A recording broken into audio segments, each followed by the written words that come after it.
우리 마음속에 돌도 많지만 가시도 많습니다. 우리 마음속에 오랫동안 그 자리에 있었고 우리를 힘들게 하고 잘 바뀌지 않을 것 같은 습관도 있고 쓴뿌리도 있고 돌 같은 우리 마음, 굳은 마음이 있지만 때로는 우리가 이 시간을 통과하면서 특별한 상황을 만나면서 우리 안에 만만치 않은 가시덤불도 만나게 됩니다.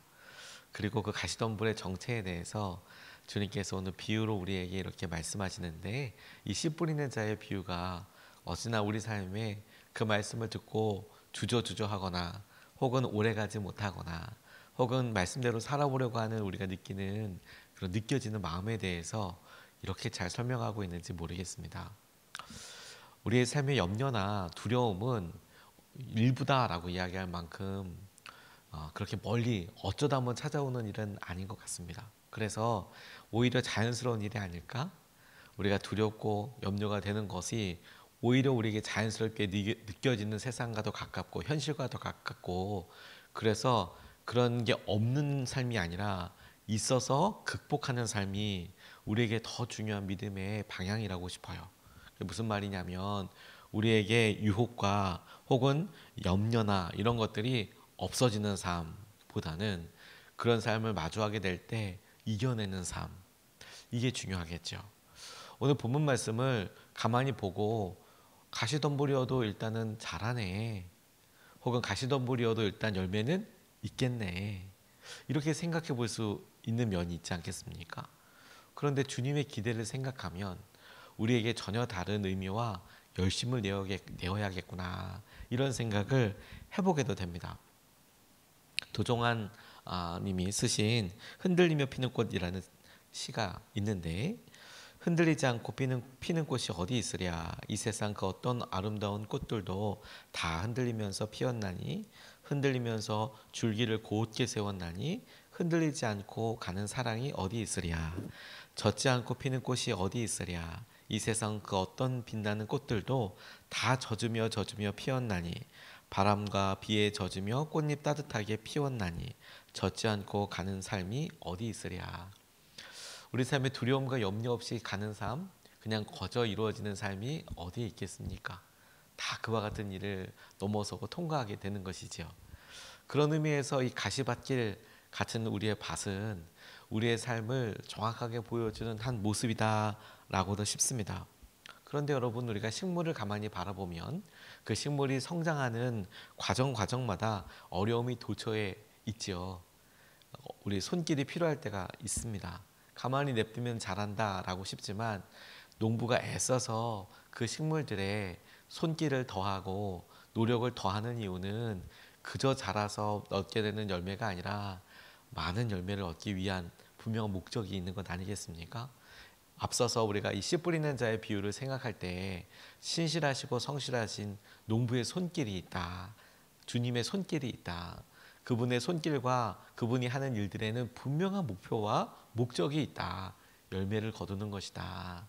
그런데 여러분, 이 가시덤불은 그냥 그저 열매를 맺는 것이 아니라 주님의 수준, 주님의 바람이 열매를 맺고 한두 개 맺고 끝나는 게 아니라 많은 열매를 맺기 원하시는 것이 중요한 목표가 된다는 점에 주목해야 한다는 거예요. 열매는 심어져서 그냥 거두는 게 아니죠. 그런 의미로 여러분, 우리가 씨앗과 열매의 차이를 생각해 볼 수 있을 것 같아요. 똑같은 것을 부르는 것 같지만 씨앗은 심기 위해 준비되어 있는 상태, 열매는 그 씨앗으로 거두어져서 저장할 수 있고 그 결과로 이루어진 상태. 똑같은 것을 부르는 호칭이 씨앗이냐 열매냐 다른 것처럼 우리에게도 우리가 원하는 것은 무엇이냐 라는 삶이 중요한 질문이 될 수 있겠다라고 싶어요. 여러분, 우리는 씨앗이 되기를 원합니까? 열매가 되기를 원합니까? 오늘 본문 말씀에서 첫 번째로 우리에게 느껴지는 자연스러운 여러 일들과 어려움에 대해서 믿음으로 결정하고 또 믿음으로 나아가야 될 방향을 붙잡고 싶은 것은, 세상의 염려, 두려움 혹은 재물의 유혹이 없을 수 없다면, 그렇다면 그런 일이 있을 때마다 오히려 이것을 보고 무너지거나 염려하거나 포기하는 게 아니라 오히려 이런 것을 기도하는 그런 중요한 바로미터로, 기도해야 되는 중요한 사인으로 이것을 통해서 내가 하나님 앞에 더 나아가야 된다는 열심히 드는 어떤 부스터 같은 걸로 힘을 내야지라고 생각하는 그런 중요한 어떤 기준으로 삼아야 되겠구나. 이게 되게 중요하겠다고 싶어요.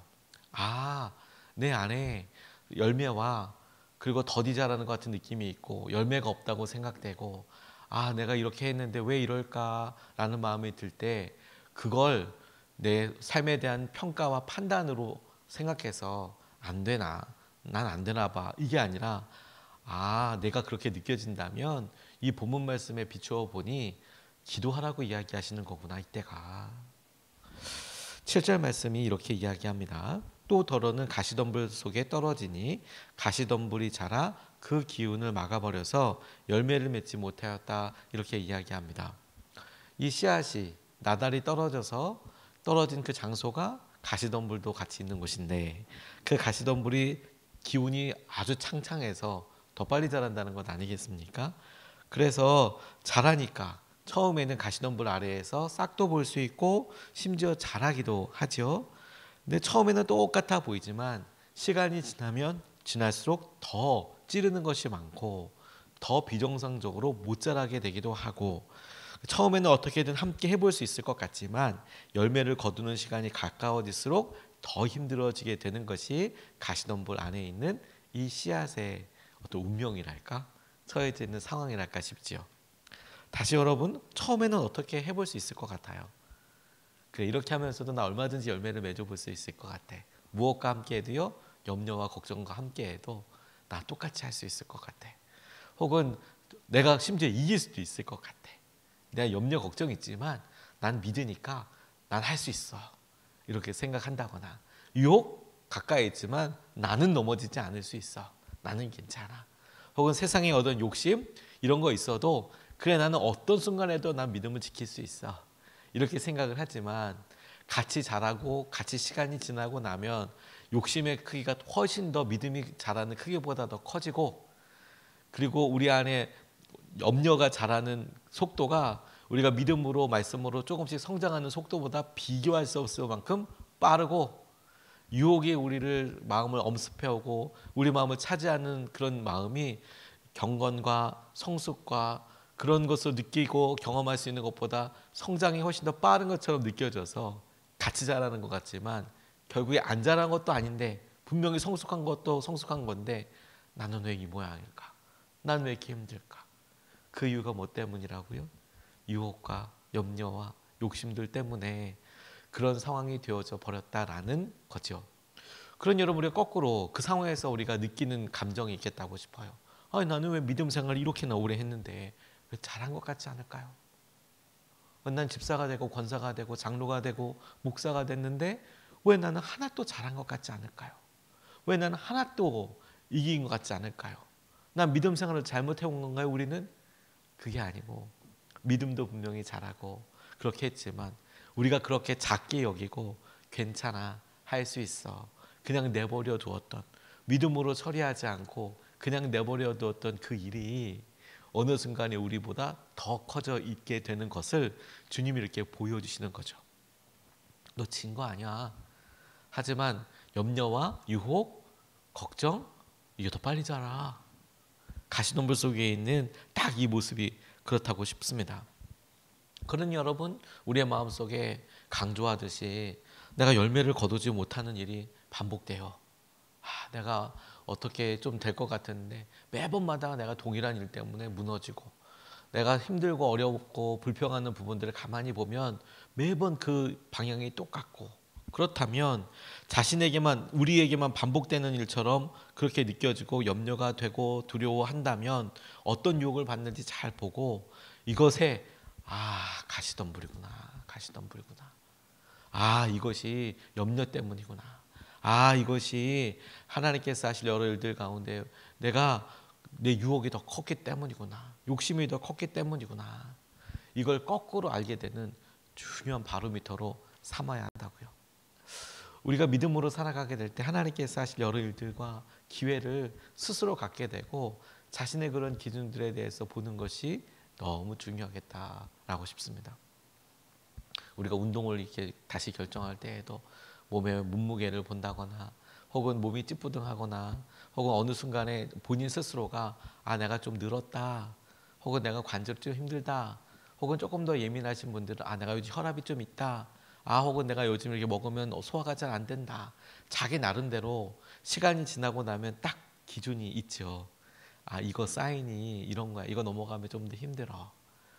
그게 자각될 때까지 참 많이 힘듦이 있었고 어려움이 있었지만, 그런데 여러분 오히려 그런 일이 없었으면 좋겠지만, 그렇게 몸이 안 망가지지 않았으면 좋았겠지만, 근데 그렇게 망가졌다면 그걸 그냥 그대로 내비두는 게 아니라 오히려 그런 느낌이 느낄 때마다 중요한 사인으로 보고 마음을 다잡는 게 중요하다니까요. 하나님께서 하실 것을 보고 내가 그렇게 나아가야 한다. 제가 고추밭에서 이렇게 성도들 도와줄 때 잘 일눈이 없으니까 열심은 한다고 하지만 그걸 많이 해봤어야 잘할 거 아닙니까?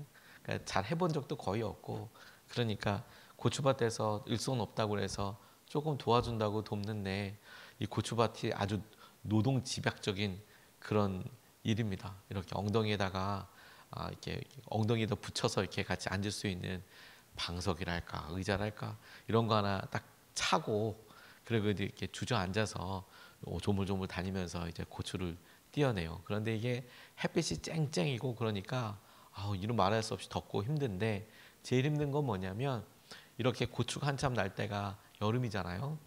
그래서 그 고추를 꼭지가 있어야 상품성이 있거든요. 그 꼭지가 떨어지면 못 팔아요. 아무리 좋아도. 그러니까 그 꼭지를 가지고 같이 따는 게 요게 중요한데, 이 손목에 스냅을 이용해서 잘 탁탁 따야 합니다. 근데 그게 잘 되지 않고 처음에는 보면 고추가 바짝 말랐기 때문에 조금만 힘을 잘못 준다거나 그러면 이 고추꽃이 우르르 떨어져 버려요. 그런데 고추꽃이 열매 자리거든요. 그러니까 밑에 고추꽃이 떨어졌다는 것은 고추가 안 열리는 거잖아요. 한 번 따고 끝나는 게 아니라 그 나무라고도 할 수 없는 그 모종에서 여러 번 계속 날마다 따주는 거거든요. 잎 나면 따고. 근데 가만히 제가 도와주려고 갔는데 저 때문에 고추꽃이 엄청 떨어지는 거예요. 그리고 이렇게 잘못해서 힘을 좀 더 세게 주면, 잘 따봐야지 힘을 주다 보면 바짝 말라 있으니까 심지어 어떤 경우에는 고추 자체가 다 뽑히는 경우도 있더라고요. 제가 너무 황당하죠. 아마 제가 일손이 없으니까 그런 일이 일어날 거예요.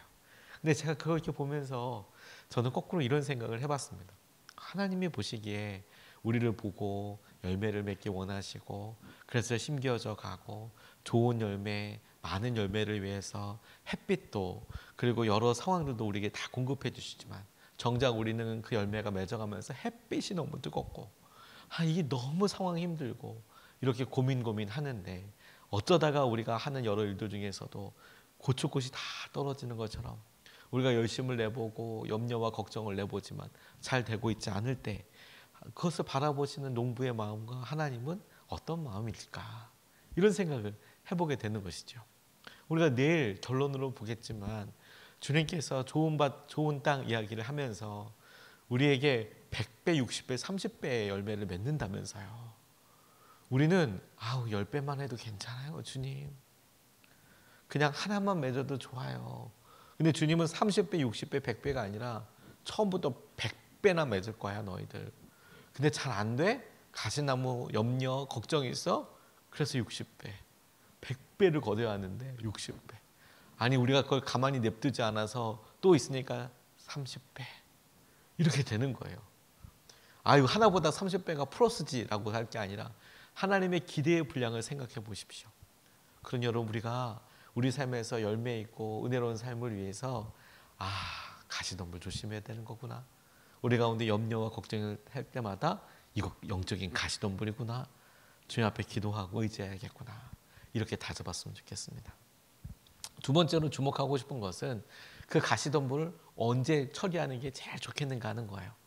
당연히 처음부터 어떤 일을 결정할 때부터, 시작할 때부터 그와 같은 일을 하는 게 제일 중요하겠죠. 염려와 걱정을 제하여 버리는 거예요. 18절 19절 말씀을 보면 가시덤불 속에 뿌려지는 것들이란 달리 이런 사람들을 가리키는데 그들은 말씀을 듣기는 하지만 세상의 염려와 재물의 유혹과 그 밖에 다른 일에 욕심이 들어와 말씀을 막아서 열매를 맺지 못한다. 이렇게 이야기하고 계세요. 가시덤불을 풀어서 세상의 염려, 재물의 유혹, 욕심이라고 하는 거는 우리가 동의가 되고 이해가 되셨죠.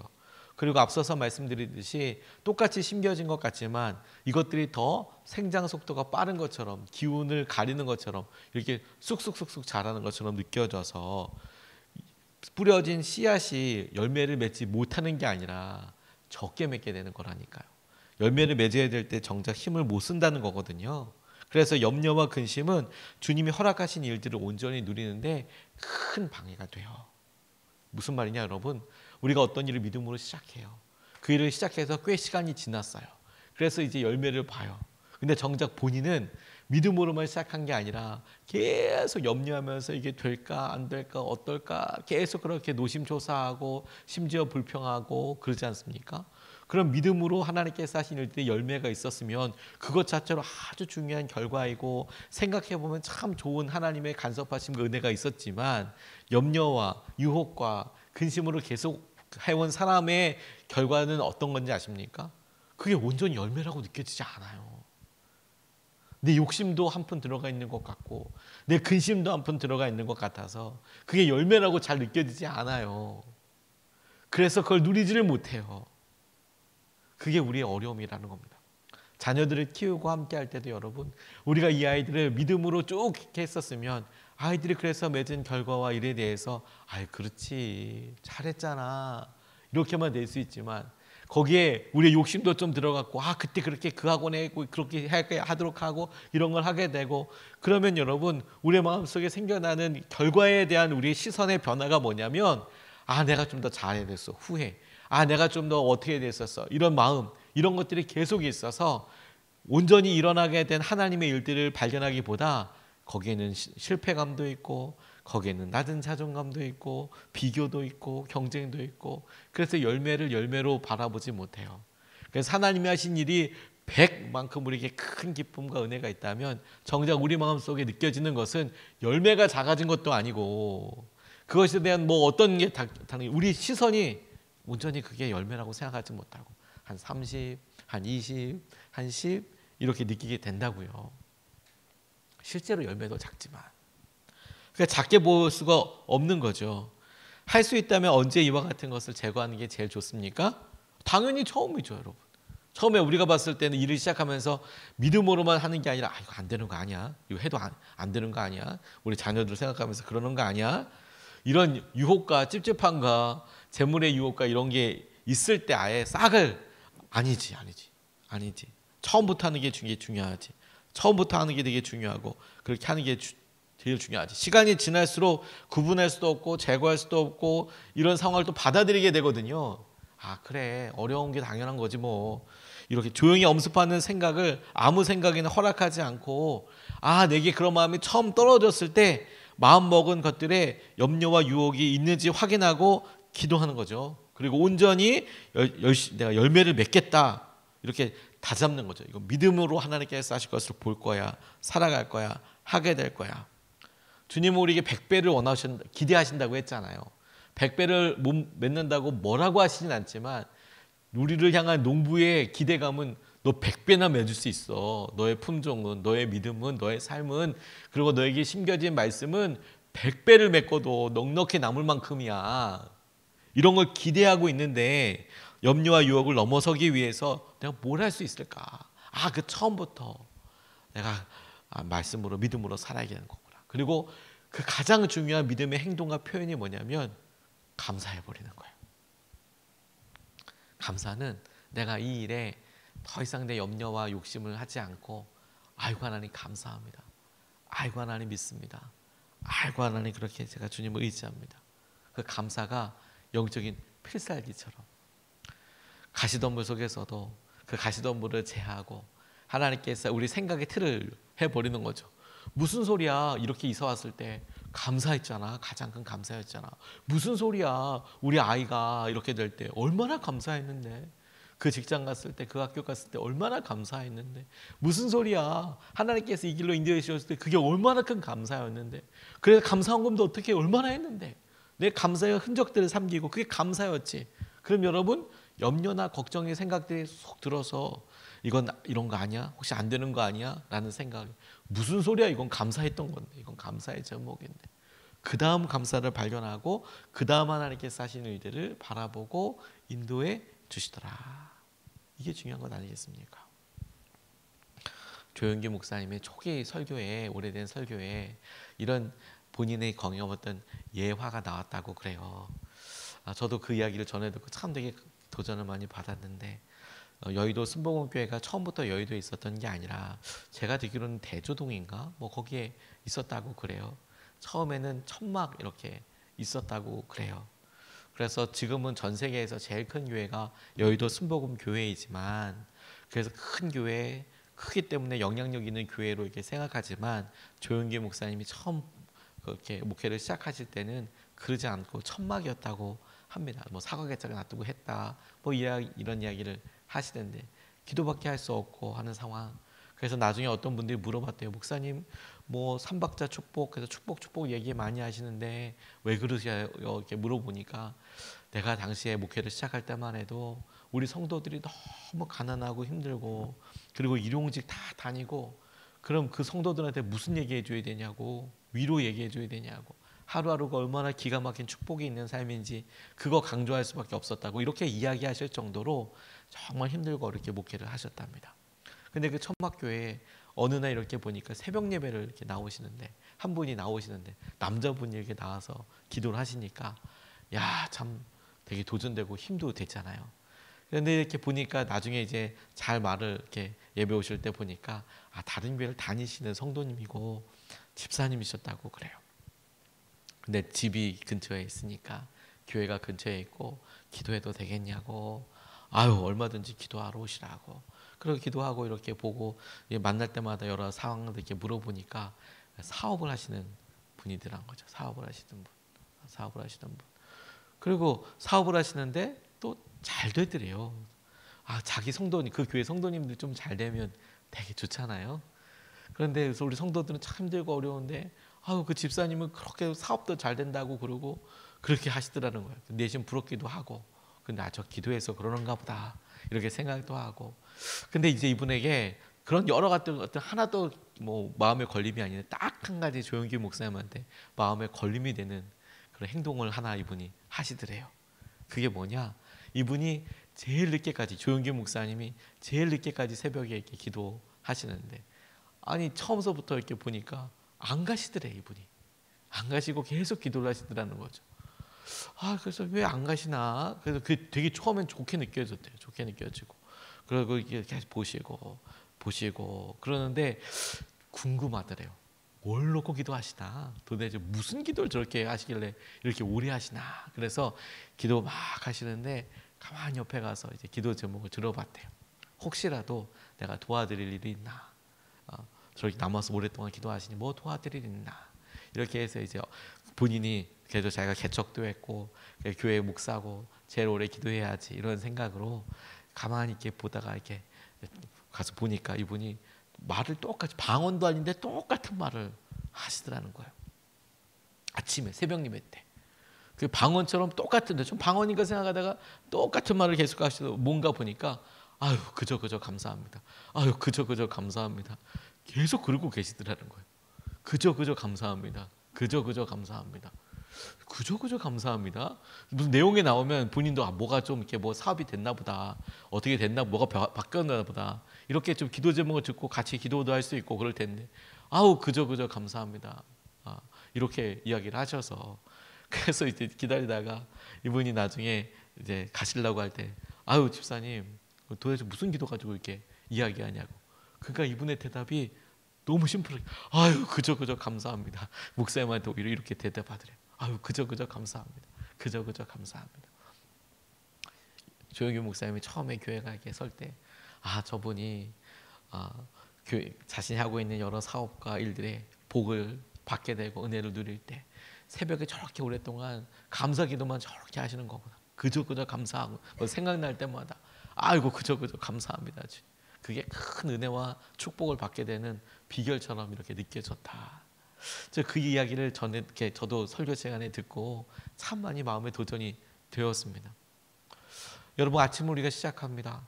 근심과 걱정과 가시덤불을 이렇게 바라보며 아이고 저거 어떡하나 이런 생각이 들죠. 그거 언제 제하여 버려야 됩니까? 새벽에 제하여 버려야 돼요.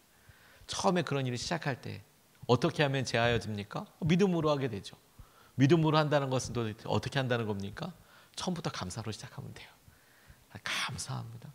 주님 나와 함께 하시고 그 주님은 선하시고 반드시 우리에게 가장 좋은 거, 가장 합당한 거, 가장 놀라운 은혜를 주실 줄로 믿습니다. 이게 가시덤불에 제초제를 뿌리고 혹은 뿌리채 뽑아버리게 되는 믿음의 필살기예요. 믿음의 필살기예요.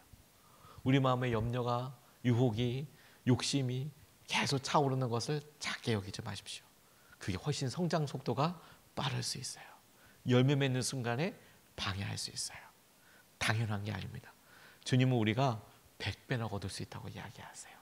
우리 안에 심겨진 씨앗은 100배나 생명의 능력이 될 하나님의 생명 그 자체입니다.